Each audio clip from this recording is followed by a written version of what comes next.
Subversion is the term, if you look in a dictionary or criminal code to that matter, usually is explained as a part of activity to destroy things like religion, government, system, political, economical system of a country. And usually it's linked to espionage and such romantic things as blowing up bridges, sidetracking trains, cloak and dagger activity in Hollywood style.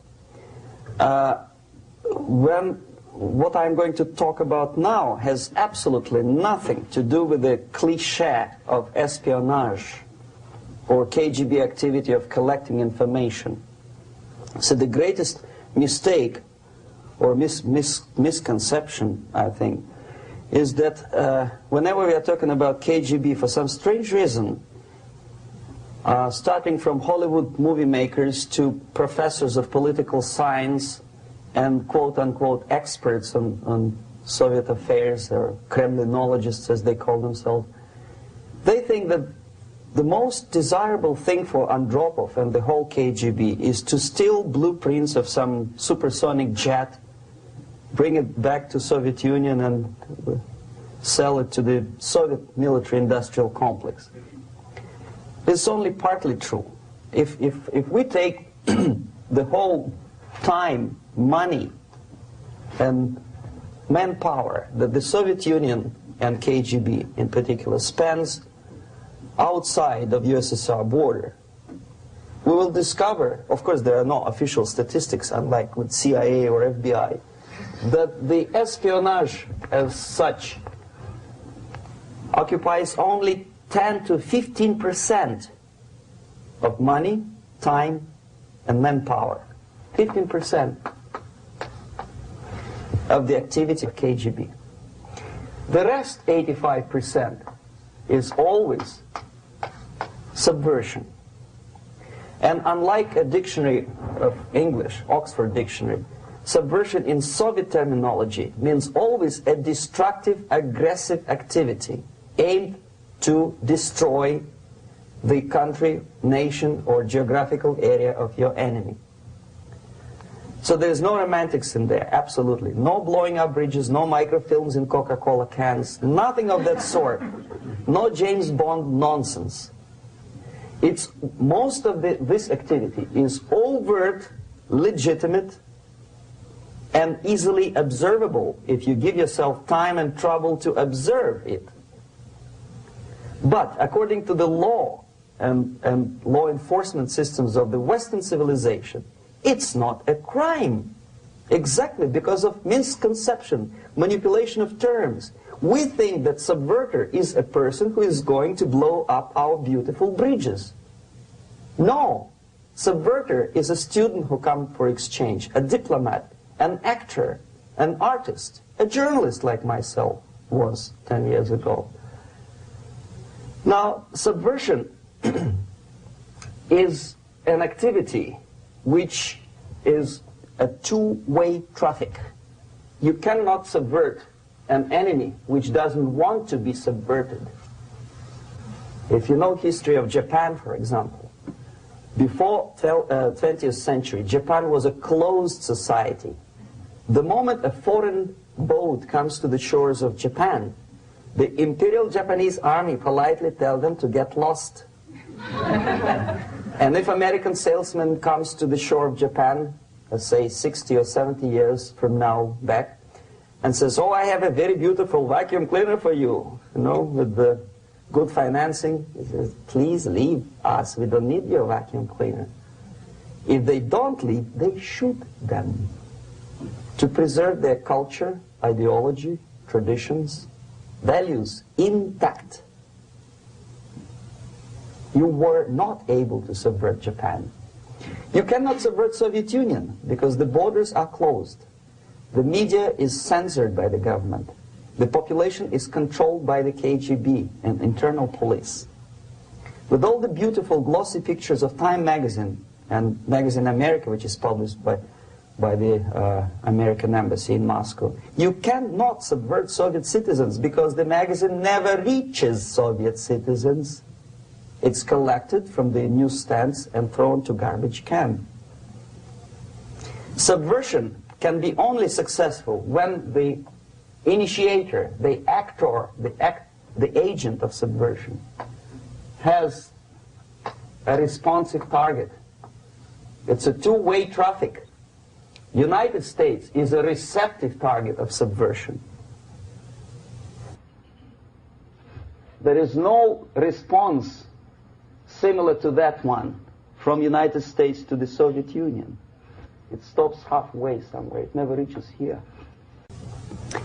The theory of subversion goes all the way back 2,500 years ago. The first human being who formulated the tactics of subversion was a Chinese philosopher by the name of Sun Tzu.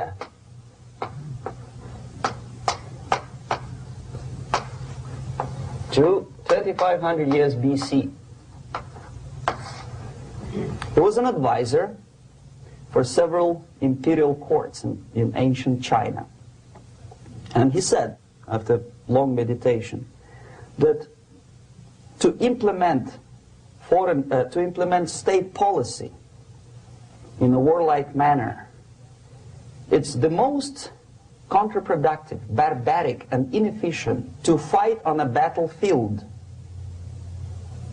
You know that war is continuation of state policy, right? So if you want successfully to implement your state policy, and you start fighting, this is the most idiotic way to do it. The highest art of warfare is not to fight at all,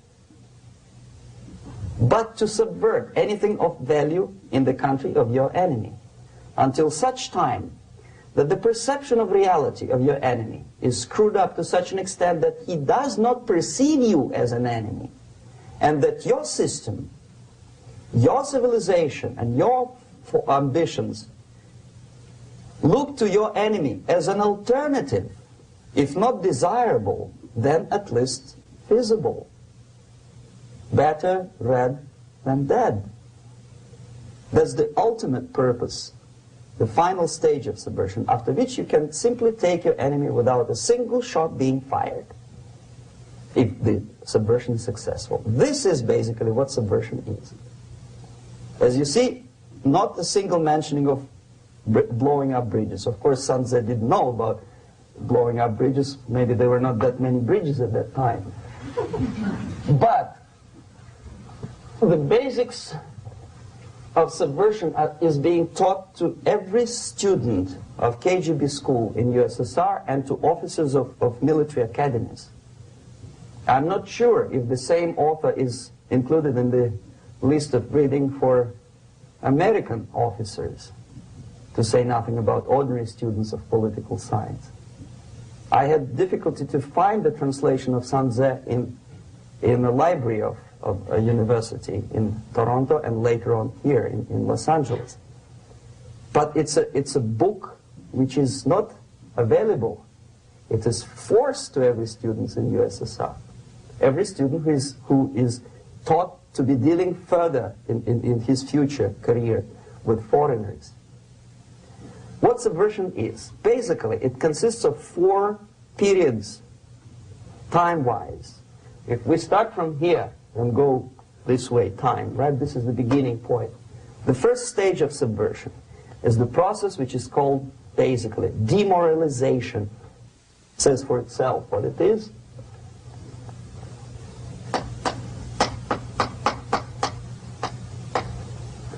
It takes from, say, 15 to 20 years to demoralize a society. Why 15 or 20 years? This is the time sufficient to educate one generation of students or children. One generation. One lifetime span of a person, a human being, which is dedicated to study, to shaping up the outlook, ideology, personality. No more, no less. Usually it takes from 15 to 20 years. What it includes? It includes influencing, or by various methods, infiltration, propaganda methods, direct contacts, doesn't really matter. I will describe them later. Of various areas where public opinion is formulated or shaped.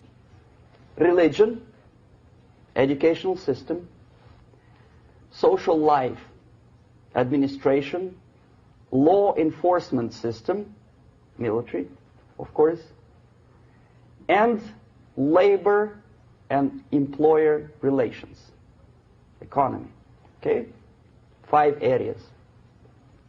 I will not write them down because we will not have enough space. Sometimes when I describe all the methods, students ask me question, are you sure this is the result of the Soviet influence? Not necessarily. You see, the tactic of subversion, about which I'm talking, is similar to the martial art, the Japanese martial art. If some of you are familiar with that tactic, probably you will remember that if an enemy is bigger and heavier than yourself, it would be very painful to resist his direct strike. If a heavier person wants to strike me in the face, it would be very naive and counterproductive to stop his blow. The Chinese and Japanese judo art tells us what to do. First to avoid the strike, then to grab the fist and continue his movement in the direction where it was before, right? Until the enemy crashes in the wall. You see? So, what happens here? The target country obviously does something wrong. If it's a free democratic society, there are many different movements within the society.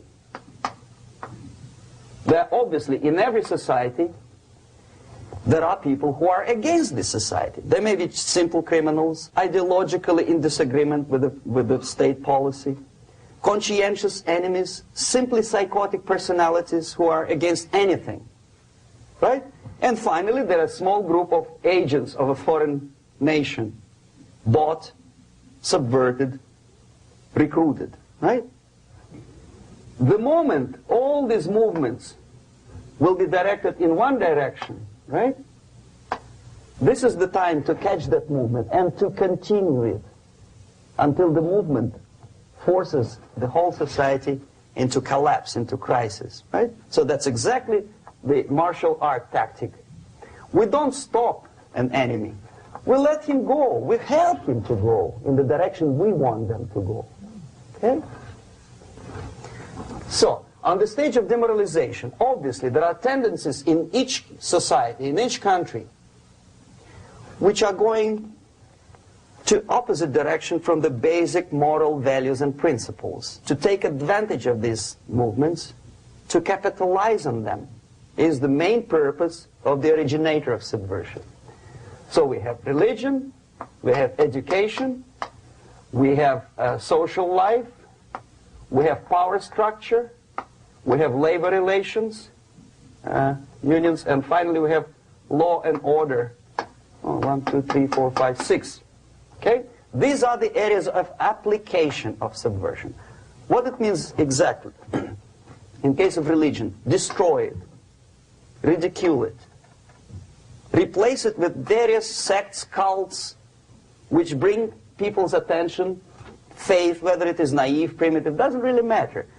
As long as the basically accepted religious dogma is being slowly eroded and taken away from the supreme purpose of religion, to keep people in touch with the supreme being, that serves the purpose. Therefore, replace it, accepted, respected religious organizations with fake organizations.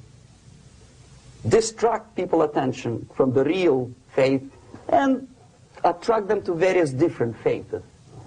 Education. Distract them from learning something which is constructive, pragmatic, efficient. Instead of mathematics, physics, foreign languages, chemistry, teach them history of urban warfare, natural food, home economy, your sexuality, anything, as long as it takes you away, okay, Social life. Replace traditionally established institutions and organizations with fake organizations. Take away the initiative from people. Take away the responsibility from naturally established links between individuals, group of individuals, and society at large, and replace them with artificially, bureaucratically controlled bodies. Instead of social life and friendship between neighbors, establish social workers institutions. People who are on payroll of whom? Society? No. Bureaucracy. The main concern of social workers is not your family, not you, not social relations between groups of people. The main concern is to get the paycheck from the government.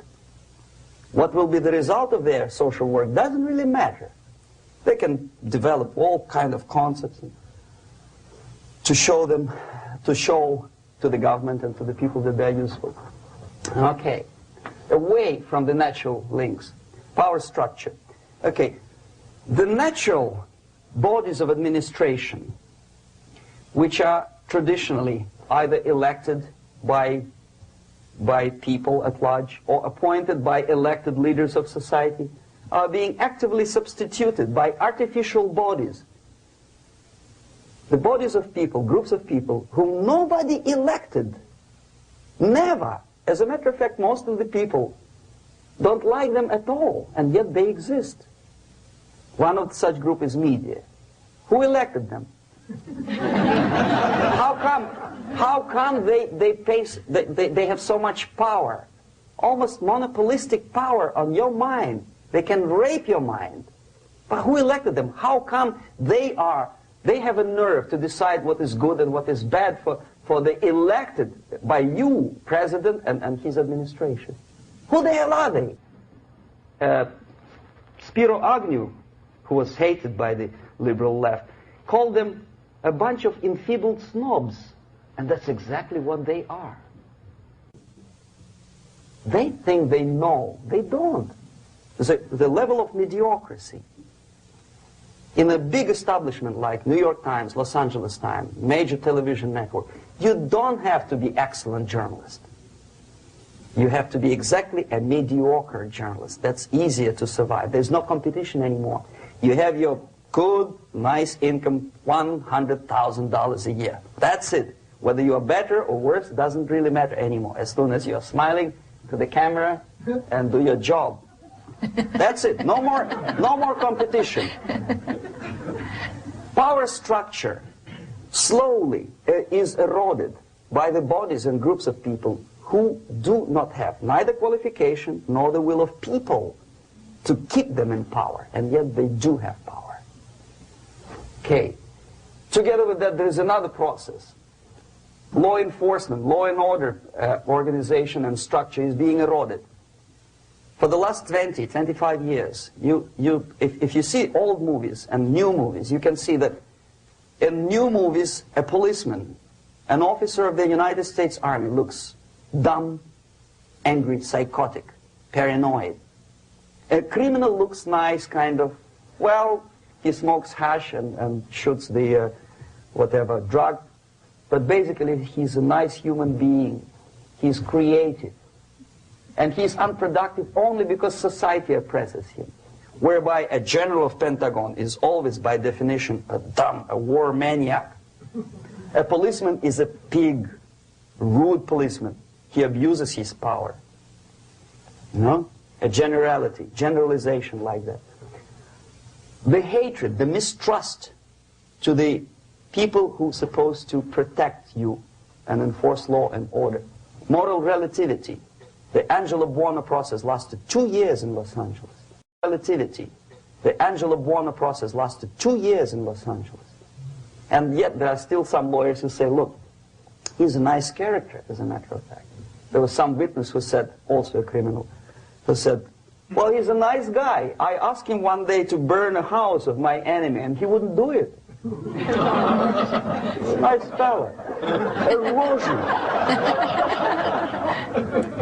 A slow substitution of basic moral principles, whereby a criminal is not a criminal, actually. He's a defendant. Even if his guilt is proven, there is still a doubt to kill or not to kill, to be or not to be. Thou shalt not kill, yes, but this line may not necessarily be applicable to a murderer. Thou shalt not murder, that should be the presumption, not that thou shalt not kill. Okay, labor relations. At this stage, within 15 to 20 years, we destroy the traditionally established links of bargaining between employer and employee. The classical Marxist-Leninist theory of natural exchange of goods. A person A has 5 sacks of grain and person B has 5 pairs of shoes. And the natural exchange without money is when they bargain between each other. And only with the introduction of the third force, C, an entirely third foreign stranger who says, no, don't give him 5 sacks of grain, give it to me, and you give me your 5 pairs of shoes, and I will distribute it accordingly, so that the economy will go. This is the death of natural exchange, and death of natural bargaining. Well, trade unions were established 100 years ago. The objective was to improve working conditions and to protect the rights of workers from those employers who were abusing their right because they had more money. Objectively, at that time, initially, the trade union movement did work. What we see now is that the bargaining process is no longer resulting in the compromise, which is leading objectively to betterment of working conditions and increase of salary. What we see is that after each prolonged strike, the workers lose. Even if they have 10% increase of their salaries, they cannot catch up due to inflation and due to missed time.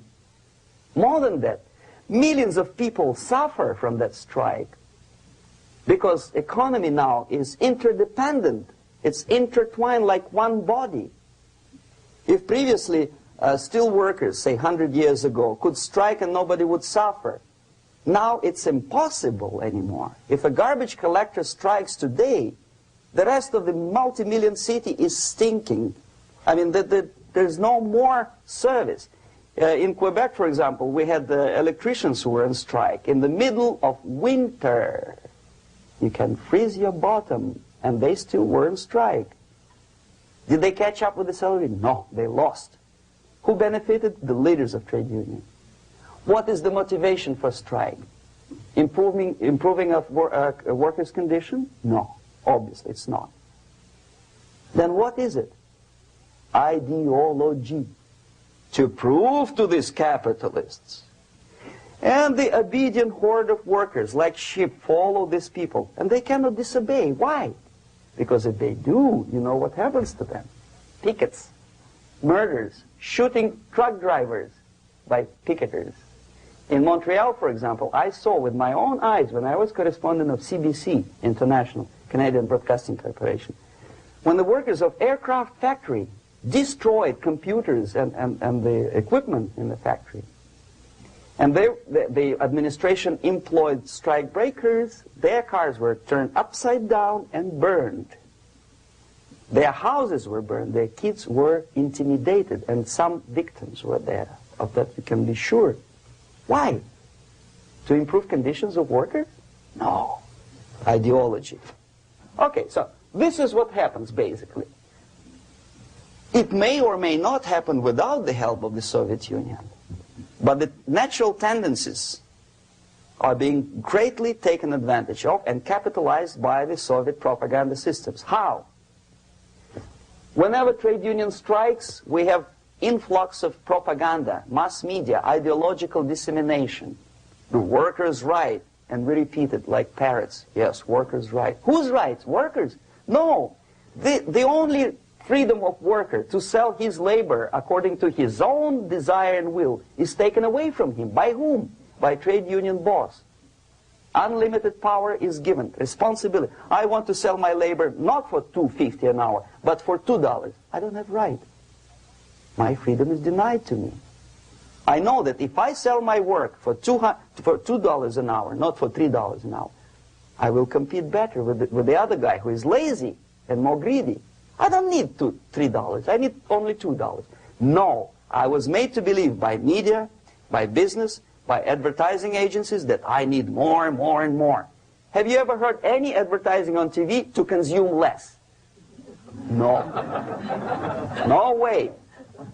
Whether you need a six-cylinder car or not, you have to buy it. And hurry up. When I was driving here, on the local radio station, an excited announcer said, "You hurry up, rush and save, save, save. There is a pantyhose sale." Save by buying more. See? Of course. It would be too naive to expect that KGB makes that advertising agency to do such a crazy commercial. No, of course not. But what we did when I was working for Novosti Press, we would snow plow editorial offices, student organizations, religious groups with literature of class struggle. If not directly Marxism-Leninism propaganda, then a propaganda of a legitimate aspirations of working class, betterment of life, equality. Equality, mind you. President Kennedy once said, we will make America to believe that people are born equal. Are people born equal?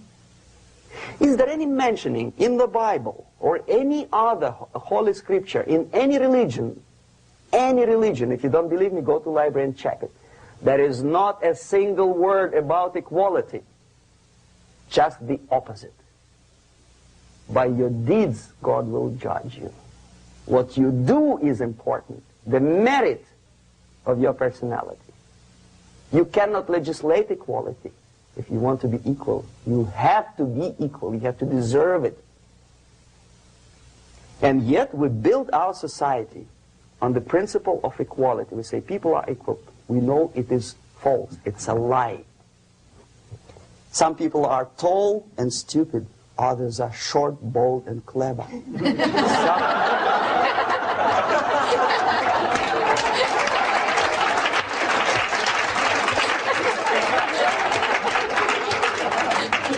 If we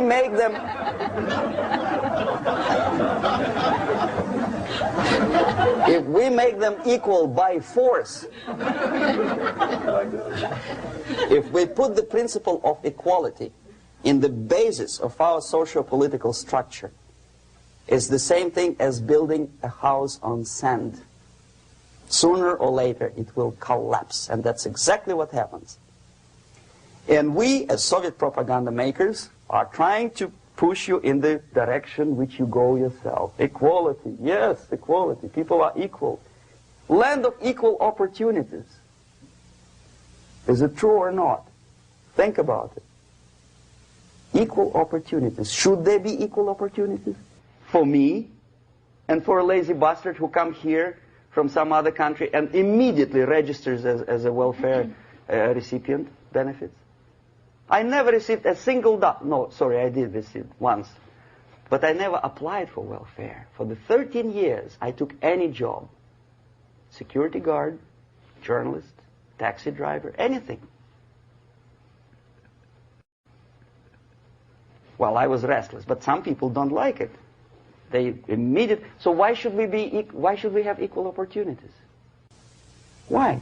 The equal opportunity to excel. Equal opportunity in equal circumstances, yes, but we know people are different. To excel, yes, provided we reach the same level of excellency, perfection, which is hypothetical, distant future. Yes, maybe. But we know perfectly well that even with the best intentions, people could not be equal. Why should we have equality in the, say, legal system? Myself, I'm considering myself a law-abiding citizen, and a person who comes here to rob and shoot, say, the United States administration under Carter, imported thousands of Cuban criminals. They were non-criminals, yet they were accepted. Do you think it's fair if myself and my wife from Philippines, who work like a, excuse me, horse as a lab technician in a hospital, should have the same rights as a criminal from Cuba? Why? And yet we repeat as parrots, equality, equality, equality. And the Soviet propaganda system helps us to believe that equality is something which is desirable. Democracy, as it was established by fathers of this country, of this system in the last century, is not equality. It's the system where different people, unequal people, have a chance to survive and help each other in constant competition, in constant perfection, not inequality which is superimposed from a godfather or a nice person in Washington, D.C. And the absolute equality exists in Soviet Union, quote-unquote equality. Everybody is equal in dirt, except some people are more equal than the others in Politburo. So, the moment you bring a country to the point of almost total demoralization, when nothing works anymore, when you are not sure whether it is right or wrong, good and bad, but there's no division between evil and good, when even the leaders of church sometimes say, well, violence for the sake of justice, especially social justice, is justified in the countries like Nicaragua, El Salvador, well, maybe Rhodesia, and we listen to them and say, yeah, probably it's true. Is it true? No, it is not true. Violence is not justified, especially for the sake of quote-unquote social justice introduced by Marxist-Leninists, that is my former colleagues from Novosti press agency. Okay, so we reached that point. The next step is destabilization.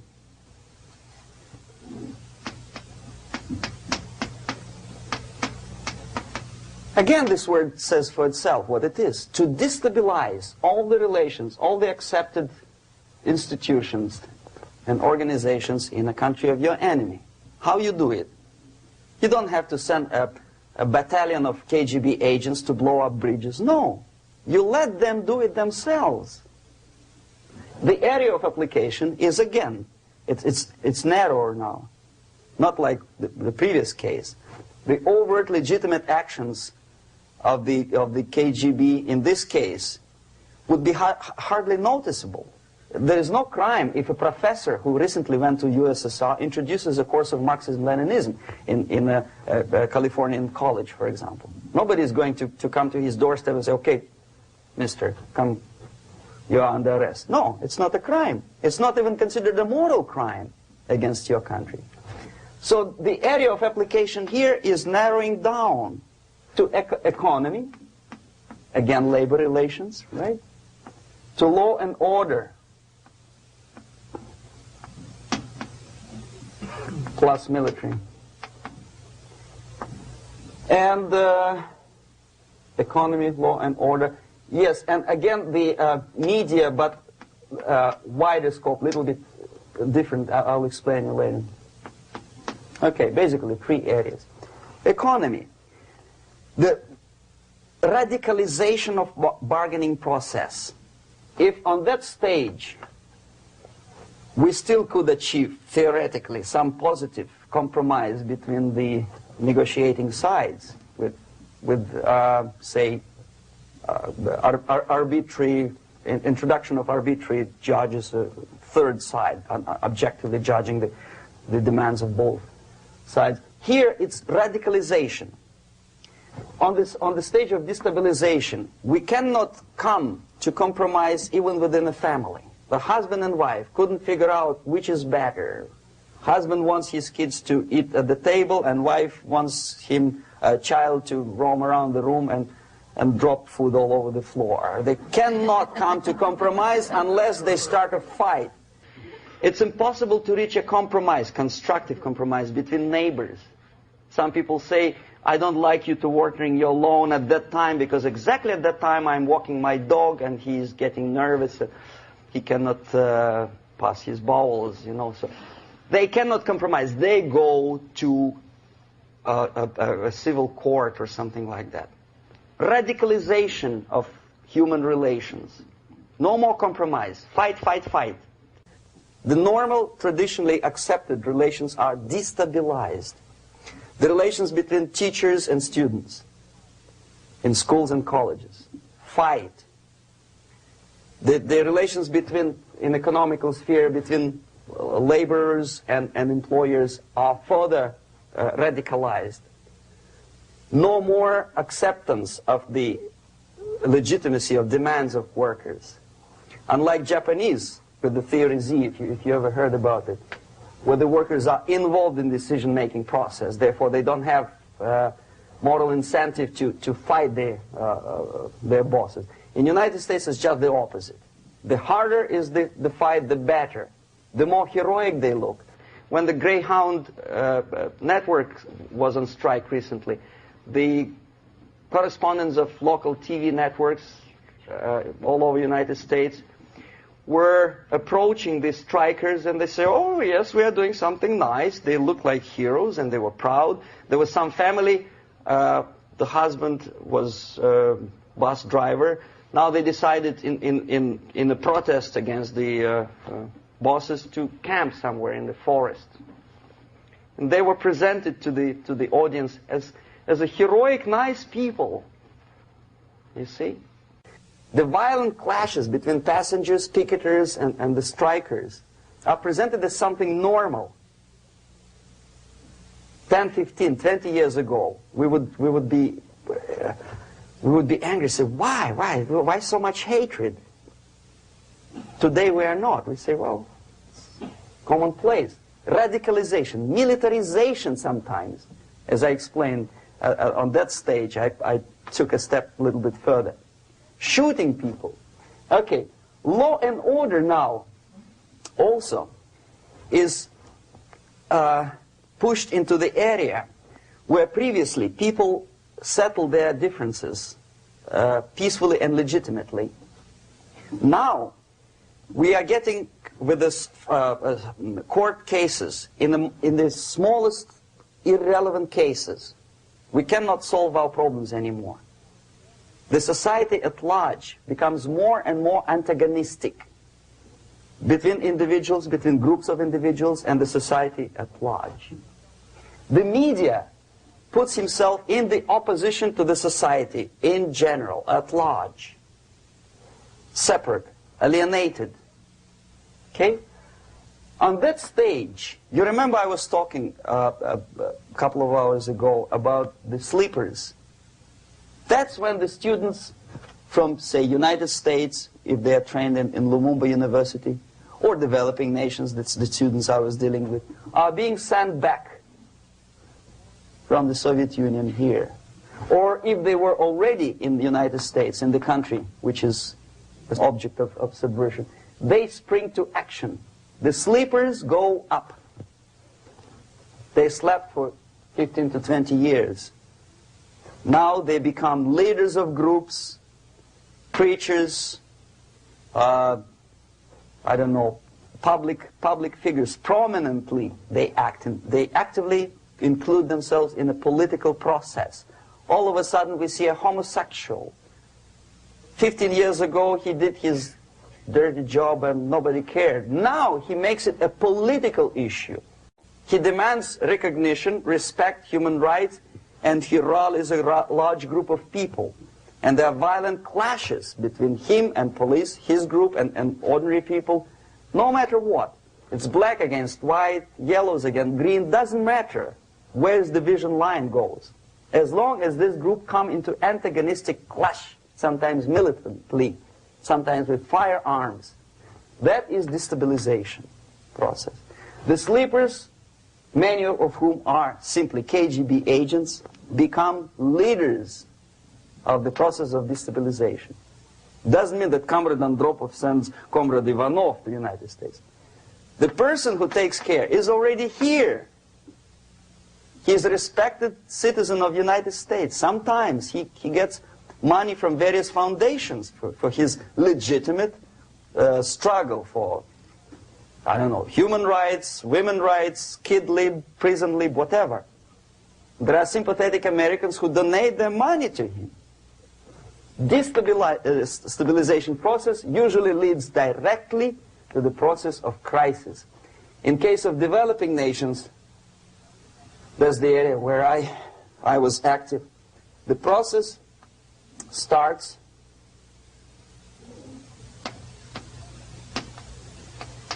when the legitimate bodies of power, the social structure collapse. It cannot function anymore.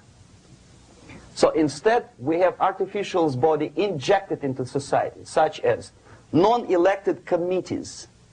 You remember I was talking about them here. Social workers who are not elected by people, media who are self-appointed rulers of your opinion, some strange groups which claim that they know how to lead society forward. They don't usually. All they care is how to collect donations and sell their own concocted ideology, mixture of religion and ideology. Here, we have all this artificial body claiming power. If the power is denied to them, they take it by force. In case of Iran, for example, all of a sudden we have revolutionary committees. What kind of revolution? There was no revolution yet, and yet they had the committees. They were taking power of judgment. They had the power of execution, they had the power of legislation, and that they had the power of judicial.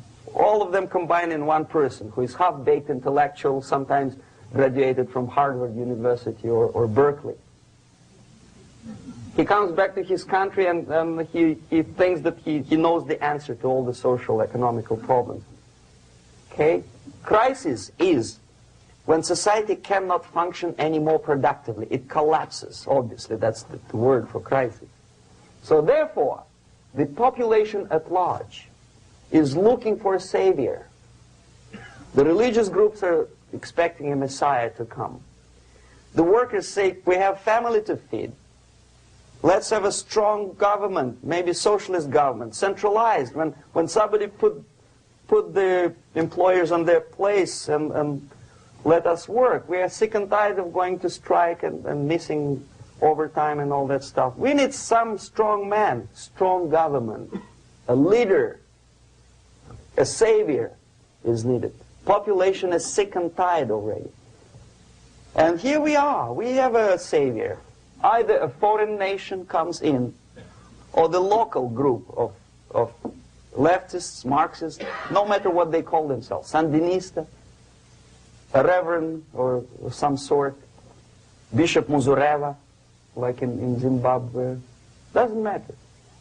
A savior comes and says, I will lead you. So we have two alternatives here. Civil war and invasion. Okay? See how it goes? Civil war, we know what it is. Lebanon is the best example. The civil war, which was artificially implanted in Lebanon by injection of force of PLO, Palestinian Liberation Organization. Invasion we had in many other countries like Afghanistan, name any East European country, it was invaded by the Soviet army. But the result is the same. The next stage is normalization. Normalization is a very ironic word, of course. It is borrowed from 1968 situation in Czechoslovakia, when the Soviet propaganda, and after them New York Times, declared the country is normalized. The tanks moved into Prague, so there's no more Prague Spring, there's no more violence. Normalization. At that stage, the self-appointed rulers of the society don't need any revolution anymore. They don't need any radicalism anymore. So this is the reverse from destabilization. Basically, it is stabilizing the country by force. So all the sleepers and activists and social workers and liberals and homosexuals and professors and Marxists and Leninists are being eliminated. physically sometimes. They've done their job already. Okay? They are not needed anymore. The new rulers need stability to exploit the nation, to exploit the country, to take advantages of the victory. Okay? So no more revolutionaries, please. And that's exactly what happens in a number of countries.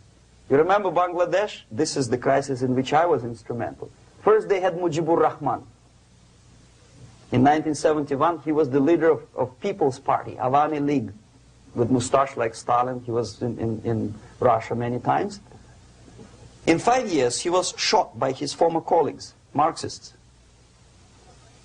He fulfilled his function. In Afghanistan, it happened 3 times. First there was Taraki, then there was Amin, now there's Babrak Karmal. They killed each other successively, one after another. The moment he fulfills his duty, the first one demoralized country, the second destabilized, the third one brought it to crisis. Goodbye, comrades. Babrak Karmal comes from Moscow and put into the seat of power. Same thing happened in Grenada recently. Maurice Bishop, Marxist, was killed by Austin, what's his name, General something, who was also a Marxist. Right? So no more revolutions, please. Normalization now. From now on, no more strikes, no more homosexuals, no more women lib, no more kid lib, no more lib, period. A good, solid, democratic, proletarian freedom. That's it. Now, to reverse this process takes enormous effort. When today, United States had to invade Grenada to reverse the process of subversion. Some people say, boy, this is not good, it's not kosher to invade the beautiful country, island of Grenada. Well, why didn't you stop the process here, when Grenada was just approached by leftists? Why not to prevent Maurice Bishop to come in power in the first place? Did Grenadians want him? Very questionable. They didn't know who was Maurice Bishop in the first place. He came to power by coup d'etat himself. Okay? No, we let the situation develop further and further and further until the crisis and normalization very soon. And then the United States decided to invade country, discovering that the country was absolutely a military base for the Soviet Union. Of course it's a drastic measure. Of course it's a pity that Marine Corps had to lose, what, 17 lives. Very bad. Why not to stop the process before it comes to crisis? Oh no, intellectuals will not let you. It's interference into domestic affairs. They're very careful not to let American administration to interfere in domestic affairs of Latin American countries. They don't mind Soviet Union interfere in these affairs. Okay. So to reverse this process, from here, it takes only and always military force. No other force on earth can reverse this process at this point. At this point, it does not take military invasion of the United States Army.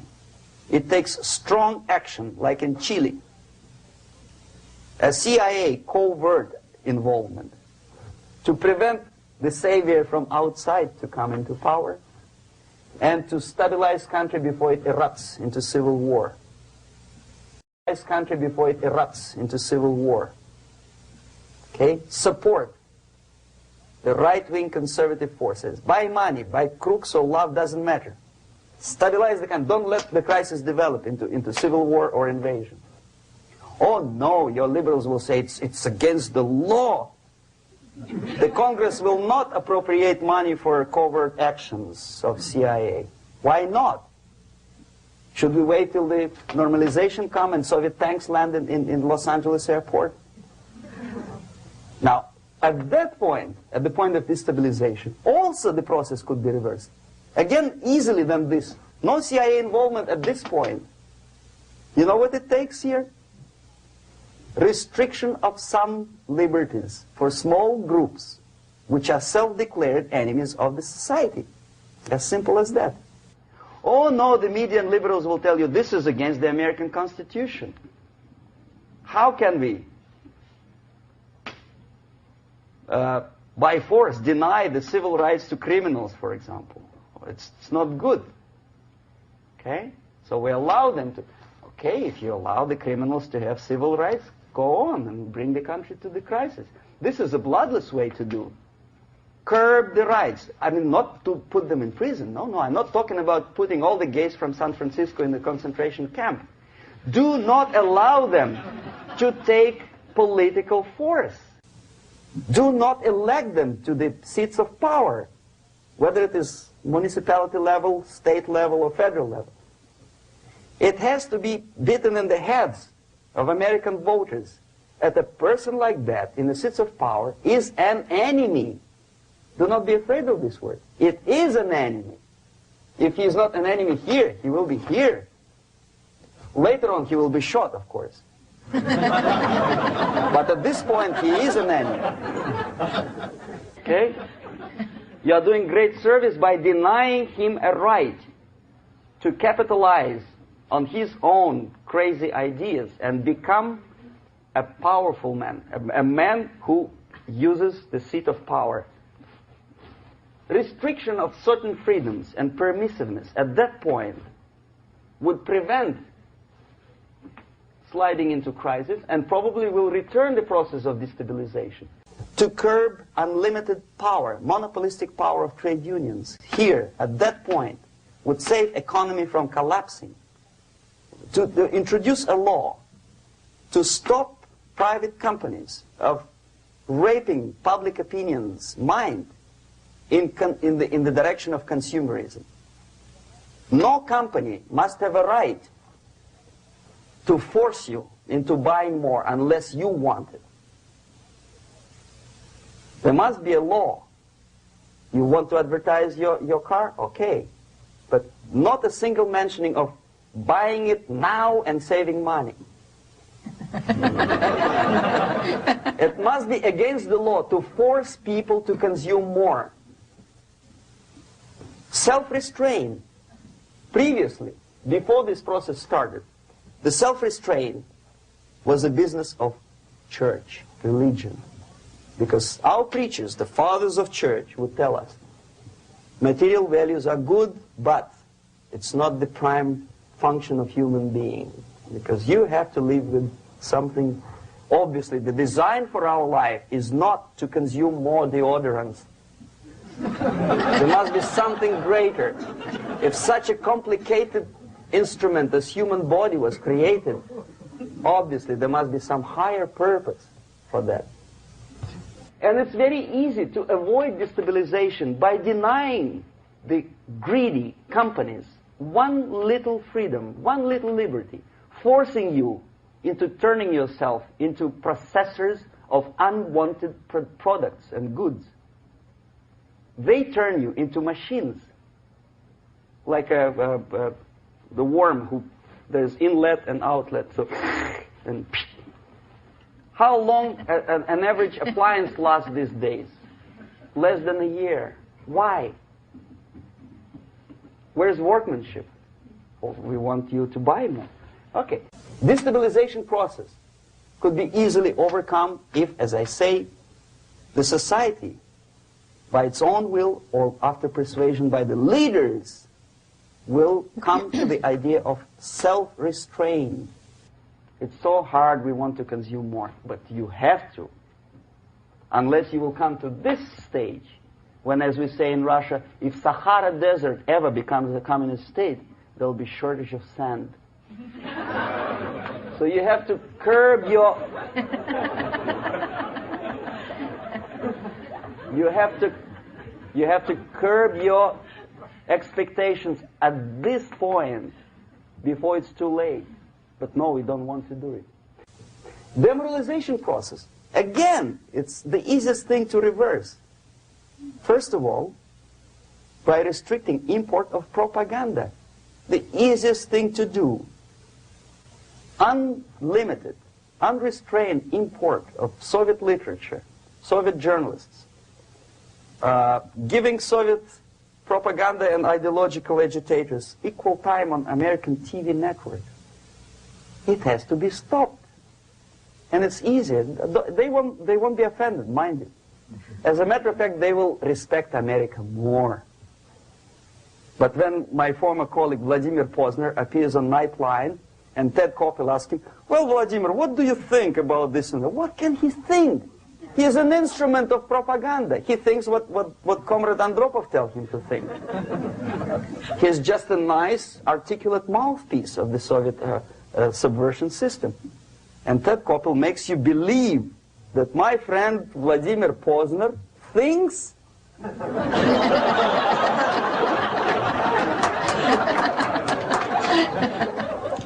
the process of demoralization may not have started at all if at that point the country, which is a recipient of subversion, actively, not violently, but actively, prevents importation of foreign ideology.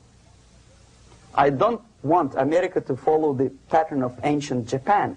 You don't have to shoot every foreigner when it approaches the sacred borders of the United States. But when he offers you a junk in the disguise of very shiny something, you have to tell him, no, we have our own junk.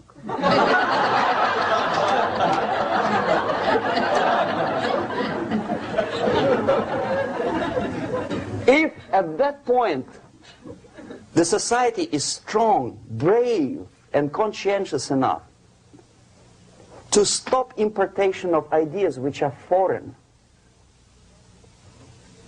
then the whole chain of events could be prevented.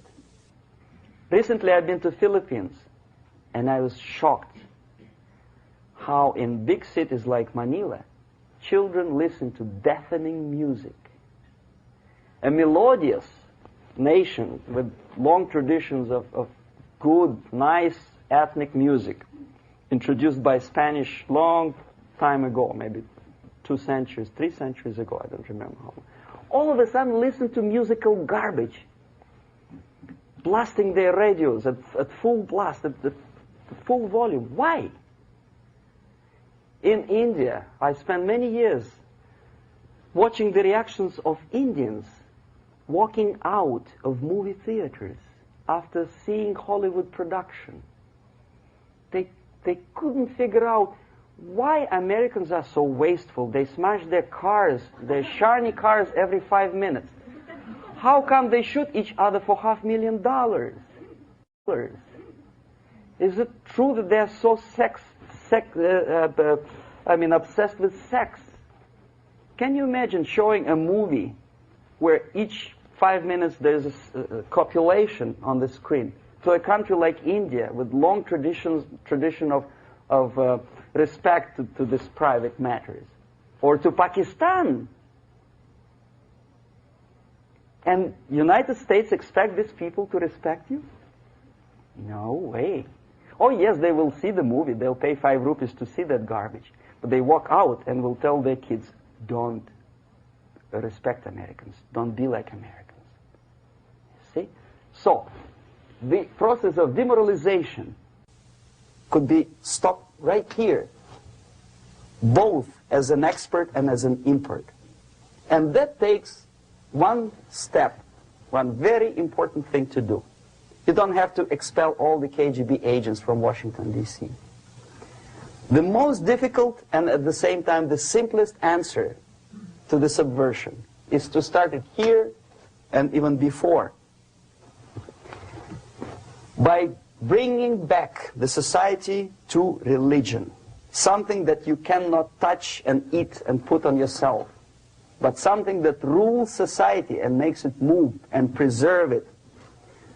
A Soviet scientist, Shafarevich, who has nothing to do with religion, he is a computer scientist, did a very intensive research on the history of socialist countries. He calls socialist or communist any country with a centralized economy and a pyramidal style of power structure. And he discovered, actually he didn't discover it, he just brought to attention of his readers, that civilizations like Mohenjo-Daro in the river Indus area, like Egypt, like Maya, Incas, like Babylonian culture, collapsed and disappeared from the surface of Earth. The moment they lost religion, As simple as that. They disintegrated.